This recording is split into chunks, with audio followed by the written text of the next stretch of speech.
Hi everyone, welcome to our channel AB home kitchen. ఈరోజు నేను మీకు ఒక మంచి రెసిపీ చూపించబోతున్నానండి. అదేంటంటే పిల్లలకి లంచ్ బాక్స్లోకి పెట్టడానికి. ఇది పిల్లలు అనేదే కాదండి, మనము రెగ్యులర్గా కూడా ఎప్పుడన్నా మనకి ఏదైనా సింపుల్గా ఏదైనా తినాలనిపిస్తే అంటే ఇలా కూడా చేసుకొని తినచ్చు. అలాగే పిల్లలకి లంచ్ బాక్స్లోకి కూడా పెట్టడానికి 5 మినిట్స్లో రెడీ అయిపోతుందండి. చాలా హెల్తీ రెసిపీ, అలాగే ఈజీ రెసిపీ కూడా. ఎక్కువ కూడా కష్టపడిన అవసరం లేదు. పిల్లలకి ఈ రకంగా లంచ్ బాక్స్లకి ఈ రెసిపీ అనేది పెడితే వాళ్ళు మొత్తం బాక్స్ అంతా కంప్లీట్ చేస్తారండి. మరి నేనైతే ఈరోజు మీకు ఈ వీడియో అయితే షేర్ చేస్తున్నాను. మీరైతే తప్పకుండా ఈ వీడియోని చివరి వరకు అయితే చూడండి. అలాగే ఇలాంటి లంచ్ బాక్స్ రెసిపీస్ నేను పెడుతూ ఉంటాను. మీరైతే నా ఛానల్ని ఫాలో అవ్వండి. చాలా ఈజీగా ఉండే ఈ రెసిపీ చాలా హెల్తీ కూడా అండి. అలాగే వాళ్ళకి ఇష్టమైన రెసిపీ పెడితే వాళ్ళు ఎంతో హ్యాపీగా ఫీల్ అవుతారు. అలాగే టేస్టీగా కూడా చాలా బాగుంటుంది. మరి ఎలా చేయాలనేది ఈరోజైతే నేను ఈ వీడియోలో చూపిస్తానండి, మీరు చూసేయండి. ఫస్ట్ ఇక్కడ నేను ఒక మిక్సీ జార్ తీసుకొని ఇందులోకి ఒక 1/2 టేబుల్ స్పూను అల్లం వెల్లుల్లి పేస్ట్ వేసుకుంటున్నానండి. మీకు కుదిరితే అల్లం వెల్లుల్లి కూడా వేసుకోవచ్చు.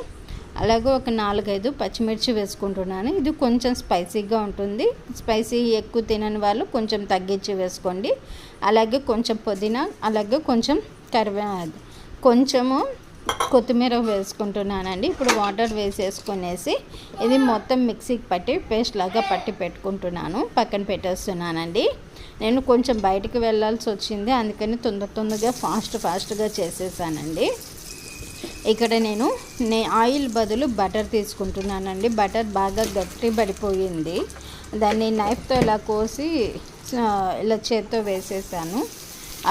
బటర్ అనేది కొంచెం మెల్ట్ అయిపోయాక సన్నగా కట్ చేసిన గార్లిక్ వేసేసుకొని, అలాగే సన్నగా కట్ చేసిన ఆనియన్స్ వేసేసుకున్నానండి. ఇలా సన్నగా కట్ చేసిన ఆనియన్స్ వేసేసుకొని ఇందులోకి కొంచెం కరివేపాకు కూడా వేసుకొనేసి బిర్యానీ ఆకు కూడా వేసుకున్నానండి. ఇలా బిర్యానీ ఆకు ఇవన్నీ కూడా కొంచెం బాగా వేగాక కొంచెం సాల్ట్ అనేది, రుచికి సరిపడే సాల్ట్ అనేది వేసేసుకున్నాను. ఇలా వేసుకున్నాక మనం ముందే పట్టి పెట్టుకున్న మసాలా పేస్ట్ ఉంది కదండి, గ్రీన్ పేస్ట్, అది ఇందులోకి వేసేసుకొని కొంచెం పసుపు కూడా వేసేసుకొని బాగా పచ్చివాసన పోయేంతవరకు బాగా వేపుకుంటున్నాను. అలాగే మనకు ఇంట్లో పన్నీర్ క్యూబ్స్ ఉంటాయి కదండి, పన్నీర్ ఉంటుంది కదా, పన్నీర్ యాడ్ చేసుకోండి. లేదంటే దీంతో పాటు మీరు మీల్ మేకర్ యూజ్ చేయొచ్చు, లేదా మష్రూమ్ కూడా యూజ్ చేసుకోవచ్చు మన టేస్ట్కి తగ్గట్టు. నేనైతే ఇక్కడ పన్నీర్ అనేది క్యూబ్స్ లాగా కట్ చేసుకొని వేసుకున్నానండి. ఇలా అంతా మొత్తం బాగా కలిపేసుకోవాలి. ఇలా కలిపేసుకున్నాక మనకు బాగా దగ్గర పడుతుంది. ఇప్పుడు వచ్చి ఒక 1/2 టేబుల్ స్పూన్ నేను గరం మసాలా వేసుకున్నాను. దీనికి గరం మసాలా బదులుగా మీరు ధనియా పౌడర్ కూడా వేసుకోవచ్చు అండి.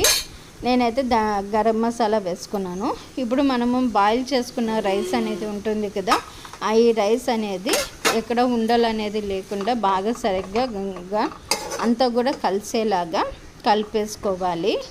ఇలా చూడండి, మొత్తం కూడా ఇలా రైస్కి అంతా బాగా పట్టేలాగా ఇలా కలిపేసుకొనేసి ఫైనల్గా సన్నగా కట్ చేసిన కొత్తిమీర వేసేసుకొని, అలాగే నేను ఇక్కడ ఒక హాఫ్ లెమన్ కూడా ఇలా పైన నిమ్మకాయని ఒక హాఫ్ లెమన్ నిమ్మకాయని కూడా పిండేసుకుంటున్నానండి. ఇది ఇలా పిండితే కొంచెం రుచి పుల్లగా చాలా బాగుంటుంది, అందుకని పిండుకుంటున్నాను. ఇందులోకి మనకు కాంబినేషన్గా ఎలాంటి కర్రీ కూడా అవసరం లేదండి. ఆనియన్ రైతా ఒకటి ఉన్నా కూడా సరిపోతుంది. పిల్లలకైతే ఇలా పెట్టేసి కూడా సరిపోతుందండి. ఇలా ఇప్పుడైతే మనకు వేడిగా ఈ పుదీనా పన్నీర్ పులావ్ అయితే రెడీ అయిపోయింది. మనం చూసారు కదా ఎంత ఈజీ రెసిపీనో. అలా అయితే ఇలాగే వేడిగా ఆనియన్ రైతా వేసుకొని సర్వ్ చేసుకుందామండి. మరి మీ పిల్లలకు కూడా తప్పకుండా ఈ లంచ్ బాక్స్ రెసిపీ అయితే తప్పకుండా షేర్ చేయండి.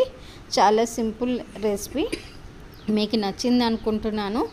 మీకు నచ్చితే మీరు కూడా ఒక్కసారి అయితే ట్రై చేసి మీ పిల్లల కోసం ఎలా వచ్చిందనేది మీ మీ కామెంట్ అనేది నా కామెంట్ బాక్స్లో పెట్టండి. అలాగే ఇలాంటి వీడియోస్ నేను మరిన్ని షేర్ చేస్తాను కూడా, మీకు మరిన్ని వీడియోస్ షేర్ చేస్తాను. నేను పైన కొంచెం కాజు కూడా రోస్టెడ్ కాజు కూడా వేసుకున్నానండి. పిల్లలకు పంటి కింద తగులుతూ ఉంటే బాగుంటుందని రోస్టెడ్ కాజు కూడా వేసుకున్నాను పైన. మీకు ఇష్టం లేకపోతే స్కిప్ చేసేయచ్చు. ఇప్పుడైతే నేను టేస్ట్ చేస్తున్నానండి ఆనియన్ రైతాతో పాటు. మా ఇంట్లో వాళ్ళకు కూడా చాలా బాగా నచ్చింది. మా పిల్లలు కూడా చాలా బాగా ఎంజాయ్ చేశారు. మరి మీరు కూడా తప్పకుండా ఈ వీడియోని చూసి పిల్లల కోసం ఇలా షేర్ చేసేయండి. అన్ని ఇంట్లో ఉన్న వాటితోనే ఈజీగా చేసుకొని లంచ్ బాక్స్ రెసిపీ అండి. మరి పక్కనే ఉన్న బెల్ బటన్ నొక్కేసి నా ఛానల్ని అయితే సబ్స్క్రైబ్ చేసుకోండి. Thanks for watching my channel. Please subscribe.